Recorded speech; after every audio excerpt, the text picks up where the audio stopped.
মাধ্যমিক ABDA test paper page নম্বর 899 page থেকে আমাদের যে সেটটি আছে সেই সেটটি শুরু করছি। এমসিকিউ থেকে বার্ষিক 6% সরল সুদের হারে কিছু টাকার 5 মাসের সুদ x/10 টাকা হলে আসলের পরিমাণ কত হবে? ঠিক আছে, তাহলে এখানে আসল পি টাকা, আর সমান 6%, আই সমান x/10, টি সমান 5 মান্থ, মানে হচ্ছে 5/12 বছর। তাহলে আই সমান কি হবে? PTR/100 মানগুলো বসানো হয়েছে, কাটাকাটি করে আমাদের পি এর মান হচ্ছে 4x টাকা। তাহলে 4x হবে, অর্থাৎ অপশন নম্বর হয়ে যাবে বি। 4x হবে। ঠিক আছে, অপশন নম্বর বি 4x। তাহলে অপশন নম্বর বি এর দাগে হয়ে গেল 4x। এরপরে আছে x² + x - 1 = 0 সমীকরণের বীজদ্বয় আলফা এবং বিটা হলে 1/α + 1/β এর মান হবে। x² + x - 1 = 0 সমীকরণের বীজদ্বয় আলফা ও বিটা হলে 1/α + 1/β এর মান কত হবে? ঠিক আছে, তাহলে আমরা কি করছি? এটাকে আমরা কম্পেয়ার করছি x² + bx + c = 0 এর সঙ্গে তুলনা করছি। তাহলে a সমান 1, b সমান 1 এবং c সমান -1। তাহলে আলফা প্লাস বিটা সমান -b/a, অর্থাৎ -1 হবে, এবং আলফা বিটার মান হবে c/a সমান হচ্ছে -1/1, মানে হচ্ছে কত হবে? 1, অর্থাৎ 1/α + 1/β কত হবে? আলফা প্লাস বিটা/আলফা বিটা, মানে লসাগু করছে আলফা বিটা, তাহলে উপরে প্লাস মানটা পড়ে থাকছে। সুতরাং আমরা প্লাসের মান জানি -1, তাহলে -1/-1 মানে 1, অর্থাৎ অপশন নম্বর সি হয়ে যাবে সঠিক অ্যান্সার। অপশন নম্বর সি, 2 দাগের অঙ্কটা অপশন নম্বর সি। এরপরে অকেন্দ্রীয় বৃত্তের বেস এবি, বৃত্তের উপরিস্থিত কোনো বিন্দু পি থেকে এবি বেসের উপর একটি লম্ব অঙ্কন করা হলো যা এবি কে এন বিন্দুতে ছেদ করে। পিবি সমান 6 এবং সেন্টিমিটার, বিএন সমান 4 সেন্টিমিটার হলে এবির মান কত হবে? ঠিক আছে, এবির মান জিজ্ঞেস করেছে। তাহলে আমাদের ছবিটা কীরকম হবে? এই যে এ বি এবং পি বিন্দুগুলো, এটা ও কেন্দ্রটা। তাহলে আমরা এই যে পিবি সমান 6 এবং বিএন সমান 4 সেন্টিমিটার, তাহলে কি করেছি না, আমরা এইখানে দুটো ত্রিভুজ পাচ্ছি, একটা হচ্ছে এ পি এন, মানে আমরা এই দুটো ত্রিভুজ থেকে করছি কি হচ্ছে এবি বাই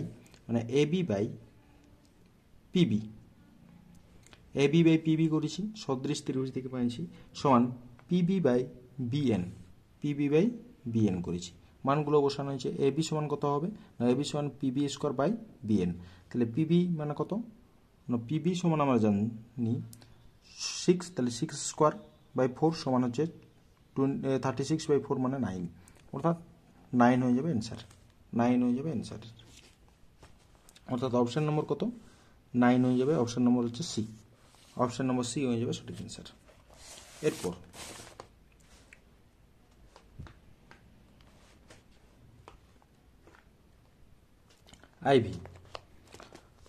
আইভি এর অঙ্কটি হবে cot θ = tan n - 1 × θ হলে θ এর মান কত হবে? ঠিক আছে, এই যে 4 নম্বর অঙ্কটা, cot θ = tan n - 1 × θ হলে θ এর মান কত হবে? tan θ = tan n - 1 × θ, cot θ ছিল, cot θ এটা কটে ট্রান্সফার করলে কি হবে? 90 ডিগ্রি মাইনাস এই কোণটা, 90 ডিগ্রি মাইনাস কোণ করেছি। সুতরাং কি হবে? থিটার সঙ্গে এই কোণগুলো সমান হয়েছে, অর্থাৎ θ = 90 ডিগ্রি মাইনাস n θ প্লাস θ, এটা গুণ করে দেওয়া হয়েছে। তাহলে θ ক্যান্সেল মানে 0, অর্থাৎ 90 ডিগ্রি মাইনাস n θ, মানে θ সমান 90 ডিগ্রি বাই n, অর্থাৎ π/2n। অপশন নম্বর সি হয়ে যাবে সঠিক অ্যান্সার। π/2n।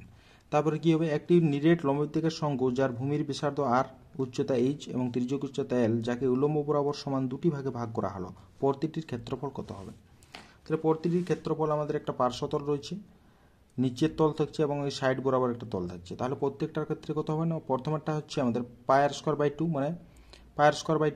মানে নিচেরটার ক্ষেত্রে πr²/2, আর পার্শ্বতলটার ক্ষেত্রে πrl/2, এবং এই উপর বরাবর কি হবে? RH শুধু হবে, শুধু একটা আর আছে এবং এইচটা বোধ বরাবর। সুতরাং এখানে আমরা এইটাই হবে অ্যান্সার, কিন্তু অপশানে এই টাইপের নয়। তাহলে কি হবে? না, πr/2টা যদি কমন নিই, তাহলে r + l + 2h/π পড়ে থাকে, অর্থাৎ অপশন নম্বর সি হয়ে যাবে সঠিক অ্যান্সার। ভি এর দাগের অঙ্কটা হচ্ছে অপশন নম্বর সি। ঠিক আছে, তাতে মধ্যগামিতার মাপক কটি হবে? 3টি হবে। মধ্যগামিতার মাপক 3টি হয়ে যাবে অপশন নম্বর সি। এরপরে আমাদের শূন্যস্থান পূরণ থেকে আছে। শূন্যস্থান পূরণ অর্থাৎ 2 নম্বর দাগ থেকে কোনো মূলধনের বার্ষিক শতকরা একই সুদের হার 1.5 বছরে সরল সুদ ও চক্রবৃদ্ধি সমান হবে। কত বছরে? না 1 বছরে হবে। অ্যান্সার হবে 1 বছর। তাহলে 7x square minus 12x plus 18 = 0 সমীকরণের বীজদ্বয়ের সমষ্টি ও গুণফলের অনুপাত কত? তাহলে আমরা কাজ করি। 7x square minus 12x minus 18 = 0। এখানে কম্পেয়ার করলে a = 7, b = -12 আর c = 18, মানে ax square plus bx plus c = 0 এর সঙ্গে কম্পেয়ার করেছি। ঠিক আছে, তাহলে পাওয়া যাচ্ছে কি অনুপাতটা কি হবে? যোগফলটা -b/a এবং অনুপাত গুণফলটা c/a, অর্থাৎ a cancel, -b = c, -b আছে, b এর মান হচ্ছে -12 আছে, তাহলে -12 ইন্টু -12 18, তাহলে 2:3, তাহলে 2:3 হয়ে যাবে সঠিক অ্যান্সার। এটা হচ্ছে শূন্যস্থানে বসে 2:3। এরপরে তারপরে 3 নম্বর দাগের অঙ্কটি। 3 নম্বর দাগের অঙ্কটি কি আছে? ABCD একটা বৃত্তস্থ চতুর্ভুজের ট্রাপিজিয়ামের যার AD সমান্তরাল BC কোণ BAC = 70 ডিগ্রি হলে কোণ BCD এর মান কত হবে? তাহলে কি হবে? আমাদের এই কোণটা জানি, কোণ এটা সমান্তরাল, অর্থাৎ কোণ ABC = 70 ডিগ্রি যদি হয়, তাহলে কোণ BCD কত হবে? BCD এই কোণটি 70 ডিগ্রি। কারণটা কি? না এই কোণটি 70 ডিগ্রি, ঠিক আছে। BCD হয়ে যাচ্ছে কোণ ABC 70 ডিগ্রি যদি হয়, এবং এই কোণটা কি হবে? এই কোণটা হয়ে যাবে আমাদের কত? না 70 ডিগ্রি, কারণ এটা সমান্তরাল, যেহেতু দুটোই সমান্তরালের জন্য এই কোণটাও 70 ডিগ্রি হবে। ঠিক আছে, এরপরে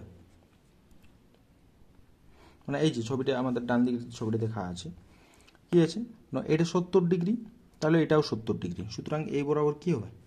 এটাও 70 ডিগ্রি হবে। এটা এই কোণ 70 ডিগ্রি, দুটি সমান্তরালের একটা ভেদক দ্বারা এটা আছে, এটা ভেদক, তাহলে এটা হচ্ছে 70 ডিগ্রি, তাহলে এই কোণটা কত হবে? 110 ডিগ্রি, সুতরাং 110 ডিগ্রি হয়েছে। আর বিপরীত বৃত্তস্থ চতুর্বিপরীতমূলক সম্পর্ক, অর্থাৎ 180 থেকে 110 বাদ দিলে কত পড়ে থাকে? 70 ডিগ্রি পড়ে থাকে, সুতরাং 70 ডিগ্রি হবে অ্যান্সার। এরপর IV একটি লম্ববৃত্তাকার চোঙের বক্রতলের ক্ষেত্রফল c বর্গ একক, ভূমির ব্যাসার্ধের দৈর্ঘ্য r একক এবং আয়তন v ঘন একক হলে CR/v এর মান কত হবে?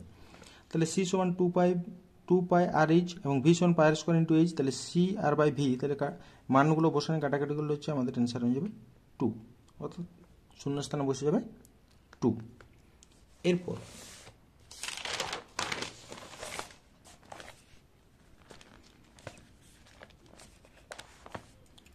পরের অঙ্কগুলো 5 নম্বর দাগের sin 1 degree by cos 89 degree plus sin 3 degree divide by cos 87 degree plus dot sin 87 degree divide by cos 3 degree plus sin 89 degree divide by cos 1 degree. ঠিক আছে, এখানে sin 89 degree by cos 1 degree plus sin 89 by sin 89 degree. ঠিক আছে, তাহলে এটা হচ্ছে n Times, মানে আমাদের 89 অর্থাৎ অযুগ্ম সংখ্যাগুলো আছে 1 3 অযুগ্ম সংখ্যাগুলো, সুতরাং এটাকে যদি আমরা মানে 90 টোটাল সংখ্যাগুলো আছে, তাহলে দুই হলো 45 হবে, তাহলে অযুগ্ম সংখ্যা 45 এবং যুগ্ম সংখ্যা 45টা থাকে। অযুগ্ম সংখ্যা 45 এবং যুগ্ম সংখ্যা 45, তাহলে প্রত্যেকটা কাটাকাটি 1 1 1 করে করে আসছে, অর্থাৎ 45 টাইমস আছে, অর্থাৎ 1কে 45 বার যোগ করলে আমাদের 45 হবে অ্যান্সার। ঠিক আছে, 45 হয়ে যাবে অ্যান্সার। এরপরে তারপরের অঙ্কটি VI একটি শ্রেণীর নিম্ন সীমানা L এবং মধ্যমান M হলে শ্রেণীটির উচ্চ শ্রেণী সীমানা কত হবে? তাহলে হচ্ছে উচ্চ শ্রেণী প্লাস নিম্ন শ্রেণী সমান M, উচ্চ শ্রেণী প্লাস L সমান 2M, আর উচ্চ শ্রেণী সমান 2M মাইনাস L, অর্থাৎ এইটা হবে শূন্যস্থানে। ঠিক আছে, এরপরে আমাদের 3 দাগের অঙ্কগুলো সত্য মিথ্যা। 3 দাগের অঙ্ক, তাহলে অংশীদারি কারবারে চুক্তিতে কোনো উল্লেখ না থাকলে লভ্যাংশ বন্টন সম হবে, এটা মিথ্যা, এটা হবে মিথ্যা, লভ্যাংশ বন্টনটা সমভাগে হবে না, মিথ্যা। √π একটি দ্বিঘাতকরণী নয়, এটাও মিথ্যা, এটাও মিথ্যা হয়ে যাবে। তারপরে একটি বৃত্ত যখন পরস্পরকে দুটি বিন্দুতে ছেদ করে তখন তাদের একটি মাত্র স্পর্শ অঙ্কন করা যায়, এটাও মিথ্যা।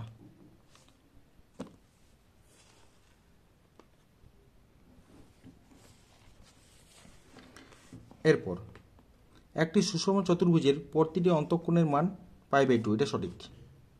টি, একটি নিরেট অর্ধগোলে বক্রতলের ক্ষেত্রফল এবং সমগ্রতলের ক্ষেত্রফল সমান, কখনোই সমান হতে পারে না, এটা মিথ্যা হবে। এবং এইটার মানটা বলছে সামেশন i = 1 to 20 xi - 5 = 10 হলে x বারের মান 5.5 হবে। দেখা যাক 5.5 হয় কিনা। কি হবে? এই যে আগের অঙ্কটা এটা ছিল, একটা 2πr², একটা 3πr² সমান নয় কখনোই। এরপরে এটা হচ্ছে আমাদের সামেশন i = 1 to 20 xi - 5 = 10। তাহলে এগুলো কি হবে? x এর মানটা করে করে আমাদের 20 পর্যন্ত নিয়ে যাওয়া হয়েছে। তাহলে x1 + x2 + x20 - 5 × 20 = 10। তাহলে x1 + x2 + x20 = 10 + 100। তাহলে এটা হচ্ছে x বার সমান কী হবে? এটাকে আমরা কত পর্যন্ত রান করেছি না? 20 পর্যন্ত, 20 দিয়ে ভাগ করেছি, তাহলে 5.5 এসছে। তাহলে এটাই হবে সঠিক, মানে সত্য হয়ে যাবে। এটা ঠিকই আছে, এটা সত্য হবে। ঠিক আছে, তাহলে 6 নম্বর অঙ্কটা সত্য হয়ে গেল। এরপরে আমাদের অঙ্কগুলো আছে। 6 নম্বর দাগের অঙ্কটা সত্য হয়ে যাবে। 6 নম্বর এটা হচ্ছে সত্য। ঠিক আছে, 6 নম্বর দাগের অঙ্কটা সত্য হয়ে যাবে। এরপর আমাদের 4 নম্বর দাগের যে মার্ক 2 সেই অঙ্কগুলো আছে। বার্ষিক সরল সুদের হার 4% থেকে 3/4% হওয়ায় এক ব্যক্তির বার্ষিক আয় 60 টাকা কম হয়। ওই ব্যক্তির মূলধন নির্ণয় করো। ওই ব্যক্তিটার মূলধন কত হবে? 4 দাগের একটা। ঠিক আছে, মূলধনটা কত হবে? তাহলে আমরা মূলধন সমান p টাকা ধরে নিয়েছি এবং সুদের হার r সমান r1 একটা, r2 ধরেছি একটা, t সমান 1 বছর। তাহলে এখান থেকে আমরা p × r1 - r2/100 × t সমান 60। তাহলে এখান থেকে r1 r2 মানটা বসানো হয়েছে। মানটা বসালে p × 1/4 = 6000, মানে p সমান কত? 24,000 টাকা। অর্থাৎ মূলধনটা হয়ে যাবে আমাদের 24,000 টাকা। তারপরের অঙ্কটি 2 দাগের অঙ্ক। 2 দাগের অঙ্কটি কি দিয়ে আছে? একটি ব্যবসায়ী এ, বি ও সি এর মোট 1050 টাকা লাভ হলো যদি এ ও বি এর মূলধনের অনুপাত 2:3 এবং বি ও সি এর মূলধনের অনুপাত 4:5 হয়, তবে সি এর লভ্যাংশ কত নির্ণয় করো। সি এর লভ্যাংশ কত হবে? ঠিক আছে, সি এর লভ্যাংশ তাহলে কত হবে? H2B = 2:3, B2C = 4:5। তাহলে কি হবে? বি এবং সি গুলোকে, বি এবং বি দুটো বি আছে, তাহলে দুটো বি কে সমান করতে হবে। অর্থাৎ উপরটাকে বিটাকে আমরা উপরটাকে 4 দিয়ে গুণ করছি আর নিচেরটাকে 3 দিয়ে গুণ করি। তাহলে উপরটাকে 4 দিয়ে গুণ করা মানে কত হবে? 4 × 2 = 3, 4 = 12, আর নিচেরটাকে 3 দিয়ে 3 × 4 = 12 এবং 15 আসছে। তাহলে অর্থাৎ A/B/C সমান BB সমান হয়েছে অর্থাৎ 8:12:15। ঠিক আছে, তাহলে সি এর লভ্যাংশ কত? সি এর লভ্যাংশ 1050 গুণিত সি এর ক্ষেত্রে আমাদের কি আছে না 15। তাহলে 15 বাইলে যোগ করলে 35 হয়, তাহলে কাটাকাটি করলে 450 টাকা। ঠিক আছে, তাহলে সি এর লভ্যাংশ হবে 450 টাকা। তারপরের অঙ্কটি 3 নম্বর দাগের অঙ্কটি। 3 নম্বর দাগের অঙ্কটি 1/√2 + 1 + 1/√3 + √2 + 1/√3 + √4 + √3 + ... 1/√100 + √99। ঠিক আছে, তাহলে কি হবে? এদের প্রত্যেকটা এদের বিয়োগফল আমরা দেখতে পাই কত করে আছে 1, এদের বিয়োগফল দেখতে পাবো 1। তাহলে কি হবে না মাইনাসটা দিয়ে অনবন্ধী মানে করণ নিরসন হয়ে যাবে। অর্থাৎ √3 - 1 + √3 - √2 + √4 - √3 + ... 100 - √99। তাহলে কি হবে না প্রত্যেকটা অঙ্ক কি হলো প্লাস, মানে প্লাসে মাইনাসে জনগুলো আছে সেগুলো কেটে কেটে হয়েছে। তাহলে -1টা পড়ে আছে আর এদিকে √100, অর্থাৎ √100টাকে 10 আকারে লিখতে পারি। তাহলে -1 + 10 সমান হচ্ছে 9, অর্থাৎ অ্যান্সার হয়ে যাবে 9। ঠিক আছে,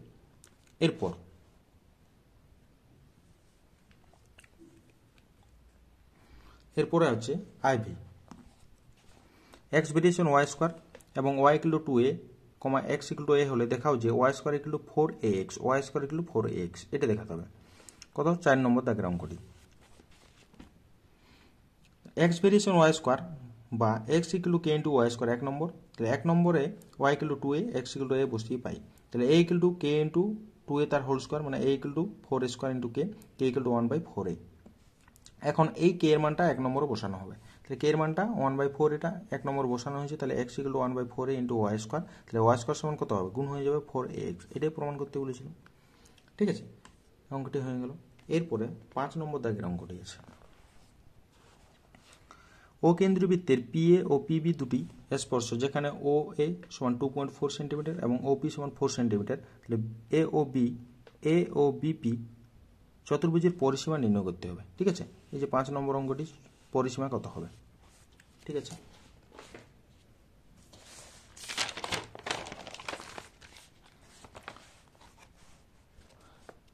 তাহলে আমাদের পিএ এবং পিবি দুটা স্পর্শক, তাহলে ও এ এবং ওবি ব্যাসার্ধ আছে। তাহলে ও এ সমান 2.4 সেন্টিমিটার, ওবি সমান 2.4 সেন্টিমিটার, ওপি সমান 4 সেন্টিমিটার, এটা দেখে আছে।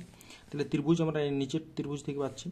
তাহলে ত্রিভুজ ও এ পি সমান থেকে পাই, মানে এর অতিভুজ স্কোয়ার মানে ওপি স্কোয়ার সমান এবি স্কোয়ার প্লাস ও এ স্কোয়ার, প্রত্যেকটা মান বসানো হয়েছে। মান বসানো কি করেছি, মানে এপি স্কোয়ার সমান হচ্ছে √10.25, তাহলে হচ্ছে 3.2, এপি সমান 3.2 পাওয়া গেল। এবং পিবি কত হবে না, স্পর্শকগুলো সমান হয়, তাহলে স্পর্শকের দৈর্ঘ্য 3.2 হয়েছে। তাহলে আমরা কি করছি না, এদের প্রত্যেকটা মান জানি। এ একটা চতুর্ভুজ এ ও বি পি, এ একটা চতুর্ভুজের এই বাহুটা জানি এবং এই বাহুটা জানি এবং এই দুটো বাহু জানা আছে। তাহলে কি হবে না, পরিসীমা হয়ে যাবে। কি হবে পরিসীমাটা হয়ে যাবে, প্রত্যেকটা বাহু যোগ করে দেবো। তাহলে 3.2 প্লাস 3.2 প্লাস 3.4 প্লাস 2.4 প্লাস 2.4, তাহলে 11.2 সেন্টিমিটার হয়ে যাবে পরিসীমাটা। প্রত্যেকটা বাহু যোগ করে দেবো, 4টে বাহু যোগ করে দিলে হয়ে যাবে। তারপরের অঙ্ক,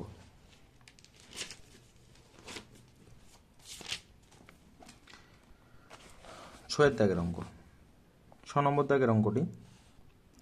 এবিসিডি বৃত্তস্থ চতুর্ভুজের এবি বাহুকে এক্স পর্যন্ত বর্ধিত করায় কোণ এক্স বিসি সমান 82 ডিগ্রি এবং কোণ এডিবি সমান 47 ডিগ্রি উৎপন্ন হয়, না কোণগুলো উৎপন্ন হয়। তাহলে কোণ বিএসি এর মান নির্ণয় করো। তাহলে কোণ বিএসি এর মান কত। তাহলে এবিসিডি বৃত্তস্থ চতুর্ভুজের এবি বাহুকে এক্স বিন্দু পর্যন্ত বর্ধিত করায় কোণ এক্সবিসি সমান 82 ডিগ্রি এবং কোণ এডিবি সমান 47 ডিগ্রি করছে। তাহলে কোণ বিএসি এর মান কত হবে, বিএসি এর মান। ঠিক আছে, তাহলে এখানে আমাদের দেয়া আছে যে একটা বৃত্তস্থ চতুর্ভুজ এক্স পর্যন্ত বর্ধিত করা হয়েছে। তাহলে কোণ এক্স বিসি সমান 82 ডিগ্রি এবং কোণ এ বিডি সমান 47 ডিগ্রি, এটা 47 ডিগ্রি। তাহলে কোণ বিএসি এর মান কত হবে। তাহলে আমরা কি জানি, এই কোণটা যত হবে এই কোণটাও তত হবে। ঠিক আছে, এটা বের করলে হয়ে যাবে। অর্থাৎ কোণ এডিসি কত হবে, এডিসি, এই যে এডিসি সমান এই বিপরীত অন্তস্থ কোণে, বহিস্থ কোণটা বিপরীত অন্তস্থ কোণের সমান হয়, অর্থাৎ 82 ডিগ্রির সঙ্গে সমান। আর এডিসিটাকে দুটো ভাগ করছি, একটা হচ্ছে এডিবি আকারে এই কোণটা এবং এই কোণটা বিডিসি সমান 82 ডিগ্রি। তাহলে 82 ডিগ্রি, এটা 47 ডিগ্রি আছে, আর বিডিসি সমান 82 ডিগ্রি, অর্থাৎ কোণ বিডিসি সমান 82 মানে 47 মানে হচ্ছে 35 পাওয়া যাচ্ছে। ঠিক আছে, 35 ডিগ্রি। এই কোণটা যদি মানে কি হচ্ছে, এই কোণটা 35, তাহলে এই কোণটা কত হবে, এই কোণটা 35 হবে, অর্থাৎ কোণ বিএসি সমান হচ্ছে 35 ডিগ্রি, এটাই হবে অ্যান্সার। ঠিক আছে, এরপরে 7 নম্বর দাগের অঙ্ক। 7 নম্বর দাগের অঙ্কটি 7 নম্বরটা কি দেওয়া আছে। 7 নম্বর, এবিসি সমদ্বিবাহু ত্রিভুজের পরিবৃত্তের কেন্দ্র ও এবং কোণ বিএসি সমান 120 ডিগ্রি। বৃত্তের ব্যাসার্ধের দৈর্ঘ্য 5 সেন্টিমিটার হলে এবি বাহুর দৈর্ঘ্য নির্ণয় করো। এবি বাহুর দৈর্ঘ্য কত হবে, এবি বাহুটার দৈর্ঘ্য কত হবে। ঠিক আছে, এবি বাহুর দৈর্ঘ্য। তাহলে আমাদের কাজ কি, এই মানগুলো দিয়ে আছে। এটা হচ্ছে এ বি সি একটা বৃত্তস্থ চতুর্ভুজ এবং এ বি সি এটা সমদ্বিবাহু ত্রিভুজ, এ বির সঙ্গে বিসি সমান করে দেওয়া আছে। তাহলে কোণ এ বি সি সমান 120 ডিগ্রি। তাহলে ও এ ও সি এবং ও বি, এটা হবে না। ঠিক আছে, এখানে কি হবে, ও এ সমান হচ্ছে ও সি সমান হচ্ছে 5 সেন্টিমিটার। ঠিক আছে, 5 সেন্টিমিটার দেওয়া আছে, 5 সেন্টিমিটার। তাহলে এখন ত্রিভুজ এ বিও এই সাইডের ত্রিভুজ এবং কোন ত্রিভুজ বিসিও এই সাইডের ত্রিভুজ কি হবে, এই দুটো ত্রিভুজের এ বি সমান বিসি সমদ্বিবাহু ত্রিভুজ এবং এও সমান ওসি, এটা সমান হবে এবং সাধারণভাবে হচ্ছে ওবি। তাহলে কি হয়েছে, এই দুটি ত্রিভুজ সর্বসম। এই দুটি ত্রিভুজ সর্বসম যদি হয় তাহলে কোণ এবিও এই কোণটা এবং সিবিও এই সাইডের কোণটা কি হবে, দুটো সমান হয়ে গেল। তাহলে আমরা কি জানি, ওই কোণ দুটি সমান, তাহলে 180 ডিগ্রি সমান এ বিও প্লাস সি বিও, মানে 2 ইন্টু, মানে দুটো কোণ সমান ছিল, তাহলে 2 ইন্টু এ বিও মানে কত হবে হচ্ছে এ বিও সমান হচ্ছে 180/2 সমান 120/2 সমান হচ্ছে 60 ডিগ্রি। এখন ত্রিভুজ এ বিও থেকে পাই এ বিও থেকে পাই এর ওবি সমান ও এ সমান ওবি ব্যাসার্ধ, মানে এটা হচ্ছে ওবির সঙ্গে সমান হবে, ব্যাসার্ধ হয়ে গেল। এবং কোণ এ কোণ এবং বি কোণটা 60 ডিগ্রি, কোণ এ কোণ এবং বি কোণটা 60 ডিগ্রি, তাহলে এই কোণটা কত হবে, অপর কোণটাও 60 ডিগ্রি হবে। ঠিক আছে, তাহলে ত্রিভুজ এ বিও একটা সমবাহু ত্রিভুজ, তাহলে সমবাহু ত্রিভুজের কি হয়, বাহুগুলো সমান হয়, সুতরাং এ বি সমান 5 সেন্টিমিটার। ঠিক আছে, এ বি সমান 5 সেন্টিমিটার। ঠিক আছে, এরপরে 8 দাগের এবং 9 দাগের অঙ্কগুলো কি কি দেওয়া আছে বলছি।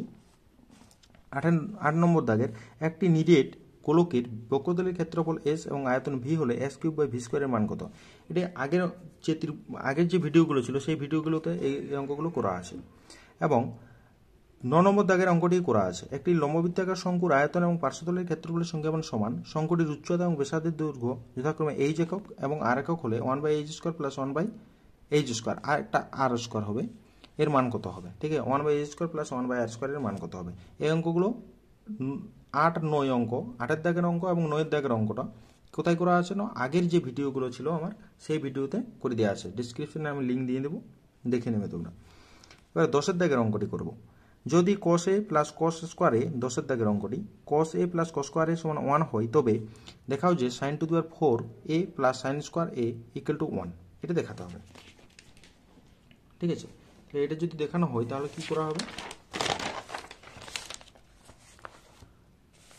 cos a plus cos square a সমান 1, তাহলে cos a সমান, এটা cos স্কোয়ারটাকে ডান দিকে লিখে 1 মাইনাস cos স্কোয়ার a, তাহলে কত হবে sin স্কোয়ার a হবে, 1 মাইনাস cos স্কোয়ার থিটা মানে sin স্কোয়ার থিটা অর্থাৎ sin স্কোয়ার a, তাহলে উভয়কে বর্গ করছি, তাহলে cos স্কোয়ার a সমান cos to the power sin⁴a। ঠিক আছে, sin⁴a হয়ে যায়, তাহলে কত হবে, cos স্কোয়ার মানে 1 মাইনাস sin স্কোয়ার a সমান sin⁴a, তাহলে এটা সাইনটাকে ডান দিকে নিয়ে যায়, তাহলে 1 equal to sin⁴a plus sin square a, তাহলে sin⁴a plus sin square a equal to 1, এটাই প্রমাণ করতে বলেছে। ঠিক আছে, এটা প্রমাণ হয়ে গেল। এরপর 11 নম্বর দাগের অঙ্কটি, 11 নম্বর দাগের অঙ্কটি আছে, 11 নম্বর 11 হচ্ছে, 11টা কি আছে না, একটি স্তম্ভের ছায়ার দৈর্ঘ্য এবং উচ্চতার অনুপাত 1:√3 হলে সূর্যের উন্নতি কোণ নির্ণয় করতে হবে।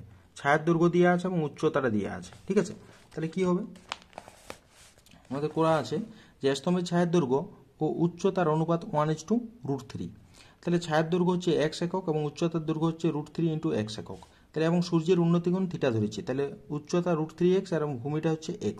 ঠিক আছে, ছায়ার দৈর্ঘ্যটা অর্থাৎ tan θ সমান √3x/x লম্ব বাই ভূমি, তাহলে tan θ সমান √3 অর্থাৎ tan θ equal to tan 60 degree অর্থাৎ θ ইকুয়াল টু 60 ডিগ্রি, অর্থাৎ এর সূর্যের উন্নতি কোণ হয় 60 ডিগ্রি। ঠিক আছে, এর পরের অঙ্ক আমাদের লাস্ট অঙ্ক 1, 1,2, 1,3, 1, 1/2, 1/3, 1/4, 1/n সংখ্যাগুলির পরিসংখ্যা যথাক্রমে 1, 2, 3, 4, n হয়, তাহলে তাদের যৌগিক গড় নির্ণয় করো। তাহলে তাদের যৌগিক গড় x বার নির্ণয় করতে হবে। ঠিক আছে, অর্থাৎ x গুলো দেওয়া আছে এবং f গুলো দেওয়া আছে, তাহলে কি জানি x বার সমান সামেশন x/n, অর্থাৎ এর সঙ্গে এর গুণ করেছি, তারপরে এরটার সঙ্গে এর উপর নিচে গুণ, এর সঙ্গে সবগুলোকে যোগ করে দিয়েছি বাই n। ঠিক আছে, n সংখ্যক আছে, তাহলে এখানে কি হবে, তাহলে উপরেগুলো 1 + 1 + 1 + ... 1 n টাইমস পর্যন্ত যাবে বাই n, তো উপরেরটা n টাইমস পর্যন্ত যোগ 1, তাহলে n/n মানে 1 হয়ে যাবে, সুতরাং 1 হয়ে গেল অ্যান্সার। ঠিক আছে, এগুলো এবিটি টেস্ট পেপারের 899 পেজের যে সেটটি ছিল সেই সেটটি কমপ্লিট। এর পরের ভিডিওতে আরও অন্যান্য ভিডিও নিয়ে আসা হবে।